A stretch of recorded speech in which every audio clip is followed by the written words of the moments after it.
I have been thinking about this wonderful quote of Coco Chanel's. It is, there are people who have money and there are people who are rich. I think that that quote really speaks to me about what it is to live a rich life. And I know that there are people who have money and they aren't happy. And there are people that are poor and they aren't happy either. But what a lot of very wealthy people don't understand is the stress that comes from not having money. Chronic stress, day-to-day worries and fears. And it's very difficult to feel rich when you are worried all the time. But I also know people who are rich that are all across the spectrum of financial well-being. I know people who are living very rich lives who have very, very little financially, but they appreciate their health, they appreciate the sunset, they, take time to be there for their loved ones. And I also know people that have large quantities of money and it's never enough. They're just so fear-based that it's not enough, and fear that something bad will happen. And so we know that what's really, really important is that we work internally to develop a prosperous mindset, to find within us the ability to appreciate what we have and to trust that more will come. And there are many, many prosperity teachers. I've studied some. I grew up with prosperity teachings in my home. From the moment I was born, my father was playing Earl Nightingale record called the Greatest Secret, or was it the Strangest Secret? It was the Greatest Secret, which, yes, Earl Nightingale was one of the teachers prior to what you've heard of as The Secret.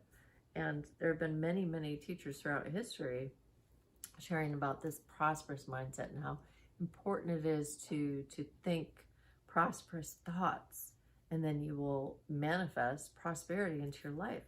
And I have watched people do that. I have watched people amass great amounts of money, but still not live a rich life. And I have seen people use prosperity teachings to become financially well off, but they lose their family, they aren't there for the relationship. So really prosperity must be, in my opinion, must be about living a rich life and appreciating the people in your life. The people are more important than money, but we also want to take care of the people we love. We want to have the money to keep a roof over our heads and food on the table. So there's so much to this prosperity teaching that goes deeper than just having more stuff, having more money, that you want to find that and you want to live from this core place of trusting and appreciating in your life. And from that, you can learn to live a rich life right where you are right now, which does not mean that I'm saying, oh, you shouldn't have more, that it's wrong to want more.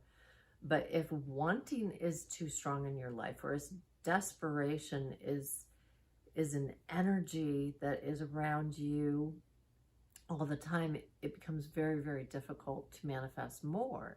And so that's why the teachings of appreciation and gratitude, just getting into this really, really sweet spot in your mind about where you're at, trusting and believing that it will continue to get better for you.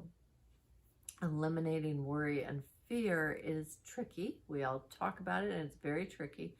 So the tapping and visualizations, meditation are all good to help you release more and more of the worry, the fear, the negativity that will keep you trapped in hardship, in pain, and struggle, even if you amass more money, because you can have more money troubles the more money you have.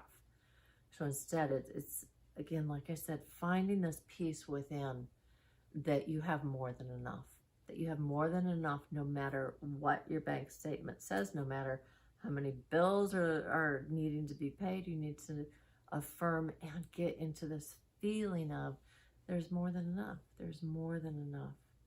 and relax into it. Really find this financial sweet spot mentally and emotionally first before you're going to find your financial sweet spot financially. Okay. There are people who have found that, and they're the ones, as Coco Chanel says, that are living a rich life. Their money may come and go. It may go up and down. I know many, many great examples of people who have lived rich lives that it wasn't always stable. It wasn't always the same amount flowing in their lives. Their income fluctuated, but they found peace in that because they were pursuing their dreams. They were going after their goals. Like Walt Disney is a great example of someone who was near bankruptcy quite frequently. According to tales, yeah, as soon as he would have some success, he'd take all that money and just pour it right into his next project. And for him, it was about the creativity. It was about creating this wonderful, rich experience for other people. It wasn't about amassing a fortune. So in this time and age, it is so important to remind ourselves that it isn't about squirreling away and holding on to it and being afraid to do the things we want to do. It's about allowing yourself to take the trip, allowing yourself to enjoy what's there for you right now. It's allowing yourself to maybe not worry so much about tomorrow, but enjoy this present moment more. Yes, be responsible, make money, allow more money to come, and start living a rich life right now.